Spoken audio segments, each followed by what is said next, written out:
தோழர்களே, இன்று ஒரு விழிப்புணர்வு தொகுப்போடு உங்களை சந்திக்க வந்திருக்கிறேன். பார்த்தீங்க அப்படின்னா, பறக்கக்கூடிய ஒரே பாலூட்டி எது தெரியுமா? வௌவால் தாங்க. இந்தியாவின் பழம் கிண்ணம் என்று சொல்லக்கூடிய மாநிலம் எது பார்த்தீங்கன்னா இமாச்சல பிரதேசம்.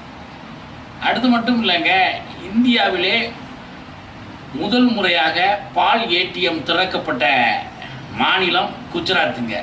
இந்த குஜராத்தில் அமுல் டைரி நிறுவனத்தின் மூலமாக 24 மணி நேரம் எப்போ வேணாலும் 10 ரூபாயை நீங்கள் போட்டிங்கன்னா அந்த ஏடிஎம் பால் தரக்கூடிய ஏடிஎம்லேருந்து 10 ரூபாய்க்கான பால் எடுத்துக்கலாமுங்க.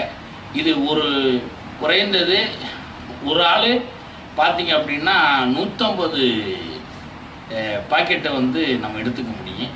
இது ஒரு நாளைக்கு பார்த்திங்கன்னா 2000லேருந்து 3000 லிட்டர் ஏடிஎம் மூலமாக ஒவ்வொரு இடத்துலையும் நமக்கு வச்சுருக்கிறாங்க. இது குஜராத்தில்.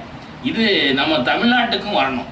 நம்ம ஆவின் நிறுவனத்தின் சார்பாக மற்றும் தனியார் நிறுவனங்கள் சார்பாக ஒவ்வொரு கிராமத்துலேயும் ஒவ்வொரு நகரத்தில் எந்த நேரத்தில் பால் தேவையோ அது எடுக்கிற அளவுக்கு நம்ம இந்த டெக்னாலஜியை தமிழ்நாட்டில் இருக்கக்கூடிய தமிழக அரசு பால்வளத்துறையானது இதை எடுத்துக்கொண்டு ஒவ்வொரு கிராமந்தோறும் இந்த பால் ஏடிஎம்மை கொண்டு வர வேண்டுமென இதன் மூலமாக நான் கேட்டுக்கொள்கிறேன். அடுத்து ஒரு விழிப்புணர்வு தொகுப்போடு உங்களை சந்திக்கிறேன். நன்றி, வணக்கம்.